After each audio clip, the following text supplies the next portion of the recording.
What is up, everybody? We back again with another video. Today I want to talk about two things: leasing and purchasing. Put yourself in a position to buy a truck, because 2 years is like the number that everybody pretty much would take you on as a driver. You know, 2 years is kind of like the majority rule of thumb when it comes to getting signed on as a owner operator, or maybe even getting better pay as far as company drivers. People, most of the time, the majority of companies require 2 years of driving experience, and that's for insurance purposes. This is not for the gurus. This is not for anybody that think they know everything, but this is for the people that, if you just want to get into trucking, you guys have asked me a lot of times on what did I do. If you go back and watch my previous videos, I got pretty much from the beginning till at this point documented as far as YouTube goes. I brought you guys along with me on that journey, so you can definitely see that. But I'm just going to share my experience and what I've learned over the past 2 years, with also monitoring my actual credit, my own personal credit,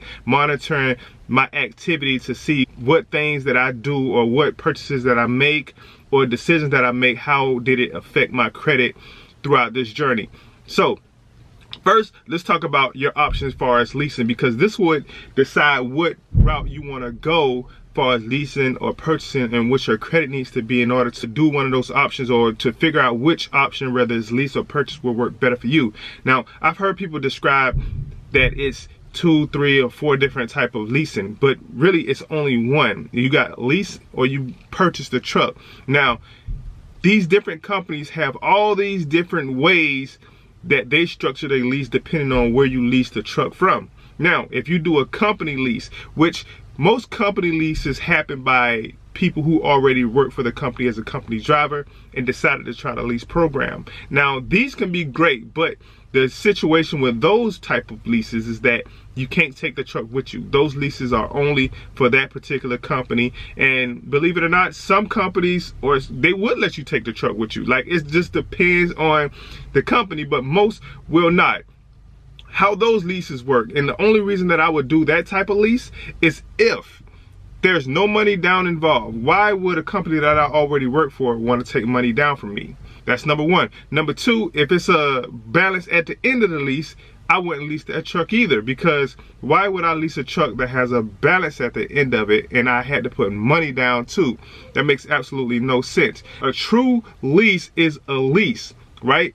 A lease is a lease. So if you lease a truck, meaning that when you borrow, rent, whatever the truck, you're just using it. You're responsible for the maintenance, the upkeep, and all of that of the truck, but you're using it. You're using it as equipment to make money. You're using it as a tool. So if anything happens to the truck, you leave the company or whatever, you can walk away from it. You don't owe the company anything. That's the only lease that you could consider doing if you're gonna do a company lease. It has to be no money down, it has to be a walk away, and if you did lease the truck for the 2 or 3 years, all of your payments should count, and you should have no balance at the end. You should own the truck outright if you decided to pay for the truck for the full term of the lease. It should be yours. That's the only way that I would do that type of company lease. Second lease option, and the only other lease option that you would consider, is if you go to an outside third-party company to lease the truck, which probably would require a down payment because it's not an actual trucking company, right? So you would put some money down, like let's say like a Lone Mountain, and then again at the end of the lease term, the truck is yours, okay? It's not like purchasing a truck where, you know, you have to get financing for the truck goes into your name, but that company still may own the truck. But at the end of the lease term, after you make your 24, 36, whatever, how many payments, the truck is yours without any balloon payment at the end. One last thing that's good about leasing a truck. This can be good or it can be bad. Now, the good thing is that it doesn't show up on your credit as debt, okay? So you got a $50,000, $60,000 truck, $40,000 truck. It's not going to show up on your credit as if you purchase a truck through a bank and you owe the bank $50,000, $60,000 or $40,000, which is going to show up on your credit as debt. Now, the bad part about it is you don't get no credit for purchasing the truck. You don't get no business credit. You don't get no credit for making a commercial purchase if you do the lease option, which you would if you purchased the truck from, let's say, a bank. It's going to show, hey, you bought some commercial equipment, or you know, you can put it in your business name and so on and so forth. You will actually get credit, but it is going to show up on your credit as a debt. So purchasing a truck may be a little bit difficult. It requires your credit score to be a certain amount in some cases, most cases. And with a lease, you can pretty much get around not having much credit established to get you a truck. So that's what I wanted to talk about when it comes to leasing and purchasing. Purchasing is pretty much what it is. You get a loan from the bank, whether it's your bank, whether it's a truck company, whoever. You know, the truck is $40,000. You got there, apply for a loan for $40,000, and you purchase the truck. They hold on to your title as collateral until the truck is paid for. It shows up on the credit. The truck is yours until it's paid for. They don't want the truck back. They want the money. Lease, you can give it back and it won't harm you in most cases. But with a purchase, they don't want that truck back at all. Taking it back, repossession, is the last option, and that's only for failure to pay after so many months. For them to try to recoup some of their money is to repossess the truck and try to sell it and get back what you owe. When you're starting out for your first 2 years, this is for people who don't have no credit. You don't have anything established, and you don't have any car notes, no mortgage, anything. What you want to do is get yourself a credit card. Okay, people hate credit cards, but let me tell you, credit cards is this one single thing that makes your score increase by so much. And how you would do it is having that credit line, right? Not the balance, because let's say you have $1,000 credit line or credit limit. You don't want to use that credit limit. Every month it should show 0. It should show that you have a credit limit or credit line of 1,000 with a 0 balance. That's what makes your score high. Now, if you have a $1,000 limit and you have a $950 balance, that's going to make your score low. That's going to make your score low, okay? You don't want that, but you do want credit cards. It's the fastest way to establish yourself. During the course of these 2 years, what are you doing? You're using this credit card and you get credit limit increases. You get credit limit increases, credit limit increases. You want it to increase as much as possible, all right? If the credit card isn't increasing the limit as fast enough, get yourself a second one, maybe a third one, but don't go overboard. Just use them for things that you would normally purchase. If you're gonna purchase some fuel or gas for your car, and you already was gonna take money out of your bank or cash and pay for the gas, use your credit card, take that money, pay it back to the credit card. So this is showing the activity on your card. You don't owe any balance because you were gonna make that payment anyway. What I like to do with my credit cards, like I have things that you automatically gotta pay. Cell phone bill, whatever the case, I have it on auto. I got my cell phone auto, car insurance on auto.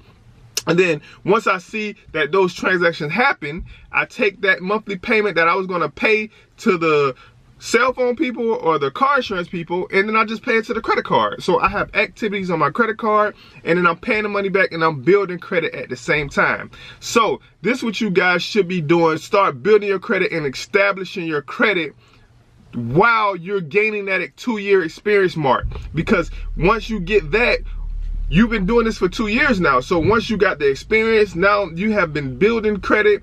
It should be a good look for you, because what banks looks for mostly is your ability to repay the loan. Now, credit cards may not work just off the strength of that alone. They want to see history. They want to see how long were you making payments on things like that. In this situation, that's when the lease option might be best for you, because you don't have enough credit history to purchase a truck. Loan Mountain only requires you to not have back child support or have never ever repossessed the vehicle, and I think you're good to go with them. Don't quote me on that. That's just what I've been told, so I thought I'll share that with you. You definitely have the option to call them and figure out what their qualifications are.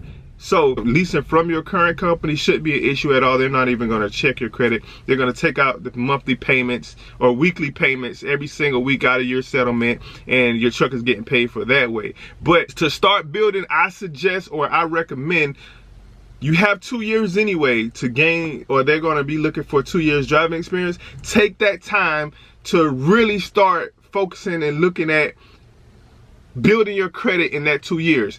And start with credit cards. Another tip, if you apply for a credit card and get denied because you don't have any credit, it is an option. You have two. that I think you should go with. People may know of more, but the two options that you could go with, which is the first one, which I don't recommend, but if someone who you know has a good credit card and they're responsible, you can ask them to add you on as an authorized user. This would reflect their credit balance as yours, and that will help you build credit fast. Now, the downside to that is if they're irresponsible with their credit cards, that will also reflect on your credit that you're irresponsible. So that's an option for you too if you want to try to get a credit card. Second option would be a secured credit card.